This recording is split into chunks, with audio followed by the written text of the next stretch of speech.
best Count on you team. to do twice the effort. Hey, you know how you media people are. That's He's not going to give you guys much at all. I told him to stay away. You've coached them up. Hey, Lennox, tonight your defense, I mean, like I say, 18 turnovers by Western and only 16 baskets on 39 shots. I mean, that's not many shots. You know, I thought our guys did a great job, team effort, and we also throw a little bit of a different junk defense at them a little bit and kind of mix it up. But I thought our guys played well, and I thought they paid attention to the details that we set forth. I thought they execute the game plan defensively. And I thought we rebounded basketball, you know, fairly decently. I mean, we still gave up 9 offensive boards, and our goal was to only allow 8 for this game because we know how well they're a team that can rebound the basketball. But I mean, it was just a team effort defensively, and I thought our guys played hard, played well, and did a great job pressuring the basketball and not give up easy looks at the basket. You got 11 offensive rebounds yourself. Well, you know, that's something that we're trying to improve on, you know, as we go through the years. I remember one year where we used to just have 5 guys back every time the ball gets to the basket because we didn't have the athletes, and now I think we do to where we can send them to the boards. And I still think we can do a better job on the boards. You know, I mean, Mark Yelovich, I'm not sure how many offensive boards he had, but I think he's a guy that can do a better job on the offensive glass, and you know, and Jerome got to continue, and our bigs got to continue. But I thought our guys, you know, we're rebounding the basketball better, and we just got to continue to do that. Lennox, it's 31-28 at half. Parks is 15. He only gets 3 the second half. Did you adjust the defense a little bit on him? And then he had a 9-0 run to start the second half. Can you talk a little bit about that too? I thought with Parks, I thought he's such a good player, you know, and just a smart player. I mean, he's really big and strong. I mean, he's 6'8", and if you watch him on tape, you wouldn't know that he's 250, but he is every bit of 250. He's so strong, and we used multiple guys at him. I mean, Ray Lester was in foul trouble. Darian Schaefer was in foul trouble. We finally had to throw Zeke at him, you know. So we were trying to throw different guys at him just to slow him down. And I thought our guys, you know, as they keep banging on him, kind of wore him down. I thought that we started the second half, which was very important for us to start the second half extremely well, and I thought our guys did that by, you know, like you said, it's a 9-0 run, you know, to kind of open it up there. And you had the basket right at the end of the half too. It sort of, that might have carried over. You know, Tim Johnson make a heck of a play. I thought, you know, we kind of tried to isolate Mark Yelovich there for a jump shot, missed it, but Tim, you know, got on the offensive glass, and I thought did a really good job by tipping it in and give us some momentum going in. In the second half, you know, we made a few adjustments, you know, as far as how we're going to guard them, and I thought we did a better job in the second half, except down the stretch, yeah. You know, when we were fouling and giving up wide open shots. Is Jones capable of doing that? I mean, he really didn't say, but I mean, he had 17 and 26, and same like last year, he had some games like that, and then other games he didn't. I mean, is consistency the big thing from him, or confidence? Or? You know what? He plays with tremendous confidence, and he and I sat down after the season ended last year and just talk about what he needs to work on and what he needs to do. I thought last year, you know, he took so many bad shots, and you know, it's hard when you're taking bad shots and you miss them, because now you have no confidence as far as shooting the basketball. And I think he now is a little bit, you know, a lot more disciplined as far as taking good shots and be patient.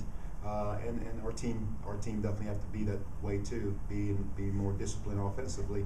But you know, he was one guy that I got after about how, you know, taking better shots and shooting the basketball better. And he didn't buy in last year as how to shoot the basketball. This year, I think he's done a good job. So, I mean, there's times when you know, we put 10 minutes on the clock and we're doing some shooting, and I told him if he missed a shot, he has a suicide. If he missed 2, he has another suicide.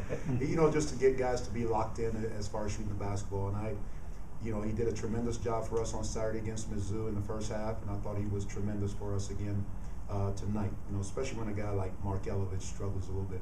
And it's the thing with him tonight. It seems like the 26 points, you think he's jacking up shots right and left, but the shots his offense came within the flow of the offense. It sure did. It sure did. And he took one bad shot, and I gave him a dirty look.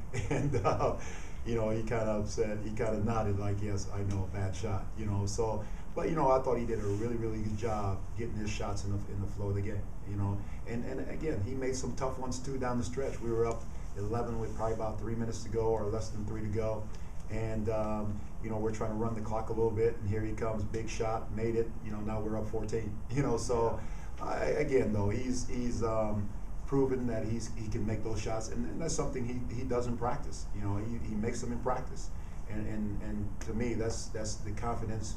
That's where you gain your confidence to play in games. And defending him, I mean, I would think you'd need some kind of a hybrid player because he can take you outside on the perimeter, he can bang a little bit inside too. Well, you know, he definitely can, and you know, he's just like he and Mark are very similar to where those guys can play inside and outside too. You know, so they're very similar. Sometimes when I'm calling a play for a 4, I don't know who's going to run more, just because, you know, sometimes they're so interchangeable. And also Michael Messer, you know, they're just, you know, 3 guys, and throw Charles Joy in the mix. You know, they're just so similar to where they can play multiple positions. Go ahead. Talk about the job Mark did tonight, coming off a tough game against Missouri. Started off a little slow, but then it looked like he really found a rhythm on the offensive side. You know, he was still 5 for 14 tonight, and you know, he's working and finding different ways to get points. And you know, a lot of times he wants to be just a jump shooter, and I keep telling him, you got to figure out ways to score other than just being a jump shooter. You got to get on the offensive glass, get a tip in here and there, or a bucket. You know, you got to get to the free throw line. You got to get some post touches, which we try to do tonight for him. You know, so we're trying to get him to where anytime his jumper is not going, try to get him to post up a little bit more and doing some things to where he's even getting to the free throw line and getting buckets that way. But I thought he did a good job as far as bouncing back. You know, in the exhibition games, didn't play particularly well. Especially in the second one at Mizzou, he was 0 for 5 and with 3 or 4 fouls. You know, but great job though. I thought he did an awesome job, and I thought, you know, with our fans and playing at home, I thought it kind of gave him a lot of energy. I mean, I thought our student section was unbelievable tonight. You know, and bringing a lot of energy to all of our players. Jerome thought it was his best game. I mean, sometimes coaches don't think because he scored the most points it's his best game, but do you think it's his best game so far? Well, you know, probably complete game, yes. Yeah. You know, he has put together some pretty good segments last year and even this year. You know, at Mizzou, I thought he was awesome in the first half, and then second half he kind of fizzled there a little bit. But you know, just with our players playing with a lot of emotion, and that was part of the thing that I didn't want to happen tonight is we played out of with so much emotion that we didn't stick to the game plan. But I thought our guys did. You know, I thought from start to finish they played with great emotion, great execution, both offensive and defensively, and I thought they were pretty. For the most part, I thought they were pretty solid. You know, we still got a few guys that need to raise, you know, their level a little bit, but I thought overall as a team we were pretty solid. Don't want to jump ahead too far, but you got Carbondale coming there Tuesday. I mean, that would seem to be a very emotional game, and I mean, I guess the kids are really looking forward to that. Well, you know, with this group, I never know what I'm going to get. You know, I mean, at Mizzou, to be honest with you, I mean, I was nervous and scared and anxious and everything you can possibly think of for them. You know, and they came out and I thought played pretty hard and played, you know, for the most game. I mean, led almost the first half. So I'm not sure what to think yet about Carbondale and how they're going to come out. But hopefully they come out with, you know, this type of energy and even more and give Carbondale, you know, at least give us a chance to win by executing and not get too fired up to where we're not executing both offensive and defensively. You mentioned the 9 turnovers earlier. Only 4 of those, though, came from the guard position. How impressive have you been with the guard play so far? Well, there's plenty of room for improvement, but so far, you know, our guards are getting better. You know, they're getting better on a daily basis, and those are things that we're watching film and working on a few things and pointing things out.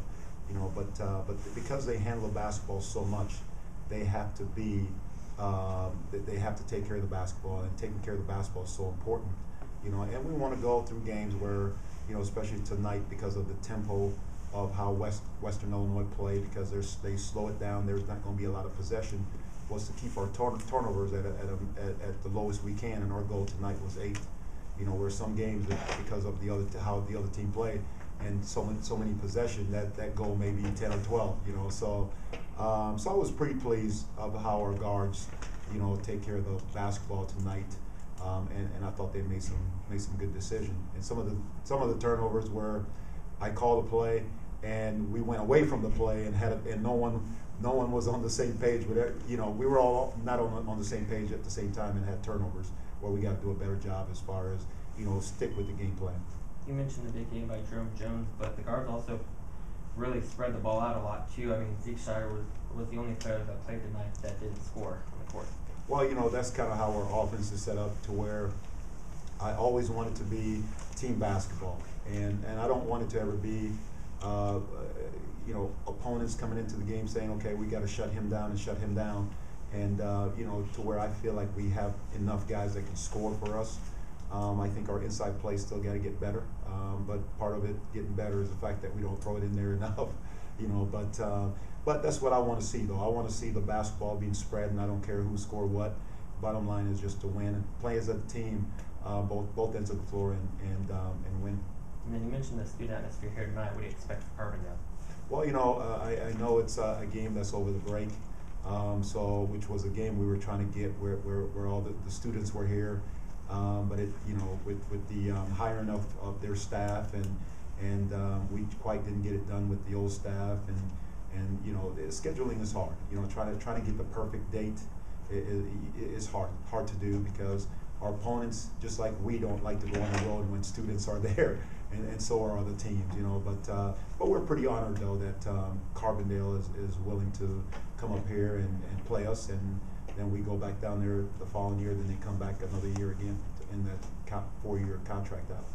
Can you see it developing into a rivalry, or more the OVC more a rivalry? I mean, just because SIU, I guess it hinges on if you play them after 4 years. They sign another contract. You know what? I think it was a rivalry before I got here, and I know we didn't play for quite a while before last year. You know, so it's a very important game, and I think it's a game too that it kind of give SIUE some type of identity, because you know, we just became a Division I team, and everyone right now, just every time you say SIUE, even though you say the stress of the E at the end, they still think it's the Salukis, you know. And so, you know, it's an honor for us to play them. I know we'll be excited about doing so, but I think it also gives us a chance to kind of make a name for ourselves and kind of separate both schools. But again, great opportunity, and hopefully our fans come out and support us, and hopefully we can walk away with a win like we did tonight. Thanks, Lennox. Thank you.